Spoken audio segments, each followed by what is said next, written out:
পঞ্চগড়ের আটোয়ারী উপজেলায় ১২ আউলিয়ার মাজারে দিনব্যাপী অনুষ্ঠিত হলো বার্ষিক ওরস ও মেলা। প্রতি বছর বৈশাখ মাসের শেষ বৃহস্পতিবার এখানে ওরস পালিত হয়। দেশের বিভিন্ন জায়গা থেকে এই দিনটিতে এখানে ছুটে আসেন হাজার হাজার ভক্ত ও দর্শনার্থী।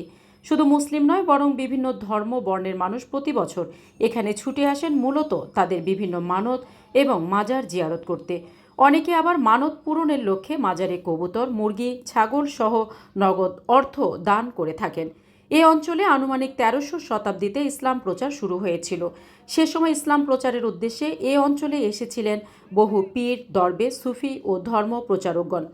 তাঁদের অক্লান্ত পরিশ্রমের ফলেই মূলত এ অঞ্চলে ইসলামের প্রসার ঘটেছিল। এই পীর দরবেশগণের অনেকেই আস্তানা গড়েছিলেন পঞ্চগড়ের বিভিন্ন স্থানে।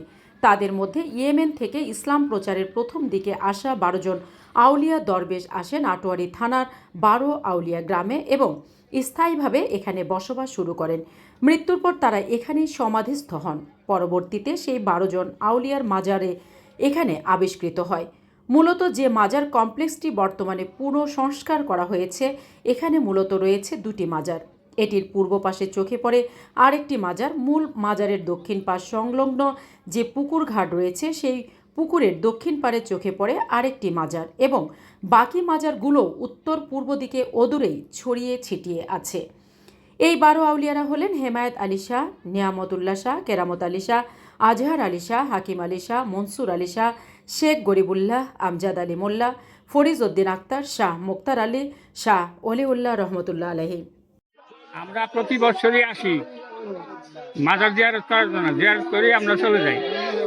আমাদের মনে যা চাওয়া পাওয়া আল্লাহর কাছে আমরা চাওয়া পাওয়া। মাজার হলেও ছিলাম। আমার মেয়ের সমস্যা তো মানত করছি, সমস্যার সমাধান হয়েছে। এই মুরগ দিন, তারপরে চাউল দিন। আমার বাচ্চারা আমরা আজকে মানুষ দিয়ে যাচ্ছি, আজকে আমরা মুরগা দিলাম, আবার কিছু দান দক্ষিণা দিলাম। দেওয়ার পরে এখানে কিছু আগরবাতি জ্বালাইলাম, দিলাম। দেওয়ার পরে এখন আমরা চলে যাচ্ছি। আমি টেপোহরিয়া থেকে বারুলিয়া মাজার এসেছি। আমি বহুদিন থেকে আসি।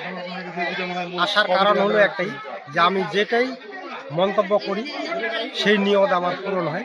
এই কারণে আমি বারুলিয়া মাজার আসি। এবারে এসেছি, আমার মেয়ের সমস্যা ছিল একটা। বারুলিয়ার মাজারে আমি নিয়ত করেছি যে যদি আমার মেয়ের সমস্যাটা সমাধান হয় তাহলে আমি একটা মুরগ চাউল নিয়ে যাবো। আর তো সমস্যার হাত থেকে আমরা রক্ষা পাইছি। বারৌলিয়া মাজার শরীফের যে উরুস আয়োজনটি, এটা কিন্তু এখন বিশ্বব্যাপী ছড়িয়ে পড়েছে এবং এটা আমাদের শুধু পঞ্চগড়ের না, এখন পুরো বাংলাদেশের জন্য একটা ঐতিহ্যবাহী উরুস শরীফ। তো মাত্র একদিনের উরুস শরীফ হয়ে থাকে। অস্থায়ী অনেকগুলো টয়লেট বানানো হচ্ছে, নারীদের জন্য আলাদা, পুরুষদের জন্য আলাদা। এবং আমি একটা বিষয় বলতে ভুলে গেলাম, অন্যান্য ধর্মাবলম্বীদের জন্যও কিন্তু আলাদাভাবে সেখানে তবারক থেকে শুরু করে যেটা আছে সবকিছুই ম্যানেজমেন্ট করা আছে। আশা করছি যে কোনো ধরনের বিশৃঙ্খলা এখানে হবে না।